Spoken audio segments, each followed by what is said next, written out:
안녕하세요. 도와주쌤 DJ의 진우쌤. 슬탄쌤입니다. 벌써 실기 시험이 코앞으로 다가왔습니다. 실기 30일 전에 마무리 합격 전략에 대해서 한번 언급해 보려고 합니다. 자, 슬탄쌤, 오늘의 고민 소개 부탁드리겠습니다. 이번 1회차에서 시험에서 필기를 70점대로 합격하였습니다. 필기 합격자 발표하고 실기를 준비 중인데 필기와 달리 외울 것도 많고 너무 어렵습니다. 특히 필기 시험과 달리 서술형으로 써야 하는 시험이라 확실하게 암기해서 쓰는 것이 중요한데 전날 배운 내용이 다음날만 되어도 기억이 나지 않습니다. 동차 합격이 진짜 가능한 이야기인지 어떻게 공부해야 될지 막막하네요. 이제 시험이 한 달밖에 남지 않았는데 합격하려면 기출문제는 몇 개년 정도를 몇 회독해야 되는지, 그리고 답안 작성은 어떻게 연습해야 되는지 알려주세요. 자, 일단 저는 이렇게 안내를 좀 드려보겠습니다. 시험을 치르기 최소 한 달 전부터는 기출문제 중심으로 해서 일부 해석을 한 형태로 준비하는 게 필요하다. 처음에는 내가 얼마큼 아는지 모르기 때문에 1개년을 기준으로 잡으신 다음에 문제를 한번 풀어보십시오. 그러면 각 회차별로 내가 아는 영역과 모르는 영역을 파악을 할 수가 있을 거고요. 그리고 이 기준을 기반으로 해서 여러분들이 관련도 문제를 회독을 하실 건데, 여러분들이 그 문제를 봤을 때 이 문제가 왜 이렇게 풀리는지, 어떤 조건이 있어 이 식을 쓰는지 이렇게 파악하는 것을 우리가 회독이라고 합니다. 그래서 단순 문답 형태로는 비추천 드리겠습니다. 자, 그리고 전날 배운 내용이 다음날만 되어도 기억이 나지 않는다라고 하셨습니다. 저는 이렇게 또 안내를 드려볼게요. 우리가 실기를 다룸에 있어서 여러 가지 과목이 있는데, 특히나 이 시퀀스 과목, 얘들 같은 경우에는 많은 분들이 마지막 날에 몰아서 다 암기를 하려고 합니다. 근데 실제 이 시퀀스는요, 다른 챕터와 달리 좀 유별나게도 유형이 겁나게 많이 있습니다. 그럼 요거를 마지막에 다 암기를 한다? 여러분들 박 터집니다.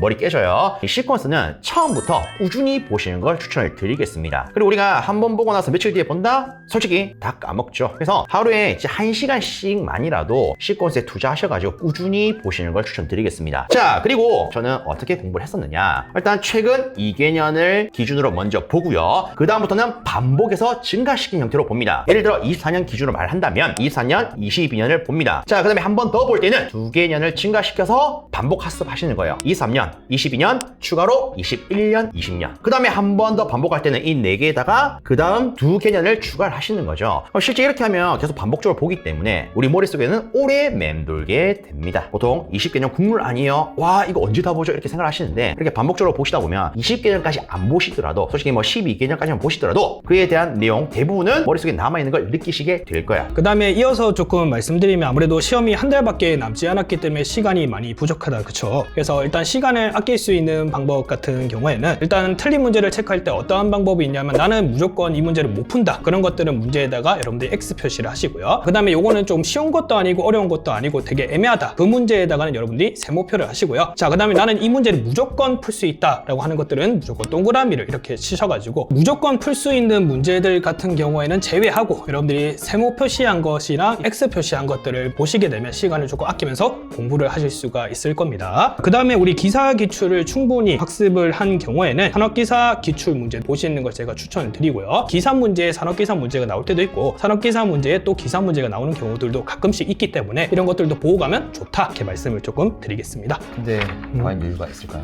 없겠죠? 자, 그 다음으로 답안 작성은 어떻게 연습을 해야 되는지, 요거에 대해서도 문의를 주셨습니다. 실제로 이 답안 작성 연습하는 것도 꽤나 중요합니다. 어떻게 우리가 내용을 작성하냐에 따라서 점수가 일부 차이가 날 수도 있습니다. 계산 과정이라고 하는 것은 이 채점자 입장에서는 여러분이 어떤 수식을 써서 이 답이 나왔느냐, 요걸 체크하는 부분입니다. 여러분이 아는 계산 수식에 대한 계산 과정을 쓰신 다음에 답 도출하면 그걸로 끝입니다. 자, 그 다음에 또 많은 분들이 궁금해 하시는 게 부분 점수 기준이 될 겁니다. 자, 요 같은 경우에는 우리 슬찬쌤께서 안내를 해 드릴 겁니다. 일단 부분 점수 기준 같은 경우에는 무조건 적용이 된다라는 건 아니지만, 요즘에 시험을 보게 되면 일반적으로 적용을 해 주더라고요. 예를 들어서 소문제가 5개에 5점이라면 일단 한 문제당 1점이 되겠죠. 자, 그 다음에 문제에서 요구하는 정답의 개수만 채점 대상으로 본다. 예를 들어서 이제 3가지만 쓰시오라는 그런 문제가 있을 겁니다. 근데 여러분들이 정답을 5개를 적더라도 위에서 적은 거 3가지가 있죠. 그것만 조금 정답이 인정이 된다는 거. 그래서 정답에 가까운 답을 여러분들이 먼저 쓰는 걸 추천드린다라는 겁니다. 자, 그 다음에 이제 우리 키워드 중심으로 작성을 해도 정답이 되는 것들이 있더라. 그래서 여러분들이 갑자기 생각이 안 나더라도 그 키워드만 떠올려가지고 정답을 작성하시면 맞출 확률이 높아진다. 자, 대신에 KC 같은 경우는 법이기 때문에 웬만해서는 정확하게 암기를 하셔서 작성을 해주는 걸 추천드립니다. 자, 그 다음으로 우리가 이 시험 치러 갔을 때 당연히 그에 맞는 준비물을 꾸려서 가야 됩니다.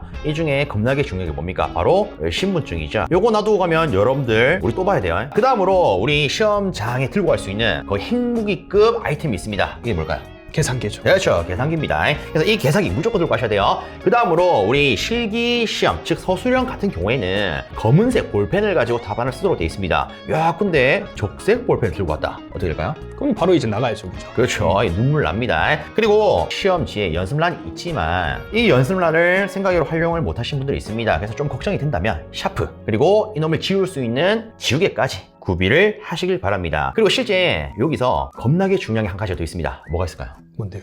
멘탈입니다. 여러분들 시험 치러 갔을 때 멘탈이 쪼개진 상태에서 간다. 시험 제대로 못 칩니다. 그래서 시험 치기 전에는 충분한 휴식을 취하시면서 멘탈 확실하게 체크해 주십시오. 자, 그 다음에 우리가 문제 풀다가 틀렸어요. 잘못 적었어요. 그럼 수정을 해야 되지 않겠습니까? 그러면 뭘 쓰느냐? 수정펜을 쓰시면 됩니다. 만약에 수정 테이프가 없다. 그러면 두 줄로 쫙 끄시면 돼요. X자 딱 치시는 분이 있는데 요거는 곤란합니다. 그 다음에 시험장을 가서 굉장히 많이 실수를 하는 게 답만 적고 단위를 안 적는 경우들이 굉장히 많습니다. 그래서 문제에서 요구하는 단위를 꼭 작성을 해 주셔야 되고요. 만약에 문제에 요구하는 단위가 없다고 하더라도 예를 들어서 전압을 구하라고 했다. 그럼 우리 전압의 단위가 뭡니까? 볼트 또는 킬로볼트가 되겠죠. 그 다음에 우리 계산 문제 같은 경우에 여러분들이 계산을 했을 때 답이 이제 소수점이 나오는 경우도 있죠. 일반적인 문제 같은 경우에 소수점이 발생을 했을 때 셋째 자리에서 반올림 하라라는 그런 내용이 있습니다. 그럼 셋째 자리에서 반올림 하라고 했으니까 몇째 자리까지 작성을 해야 될까요? 둘째 자리까지 이렇게 작성을 하셔야겠죠. 근데 그런 문제가 아니고 소수점 첫째 자리까지만 나타내라 또는 넷째 자리까지 나타내라 라는 문제들도 있을 겁니다. 그래서 그런 문제들 같은 경우는 그 요구사항에 맞게끔 꼭 작성을 해주셔야 된다는 거 참고를 해 주십시오. 자, 일단 이렇게 해서 이번 시간에는 이 실기시험을 한 달 정도 앞두고 어떻게 학습을 하면 좋을지에 대해서 저희의 의견을 최대한 현실적으로 언급을 드려봤습니다. 이외에도 다양한 수험과 관계된 여러 고민들이 있으시다면 영상 댓글로 달아주시면 저희가 거기에 대해서 또 한번 준비를 해보도록 하겠습니다. 자, 여러분들의 고민이 해결되는 그날까지 도와줘 쌤!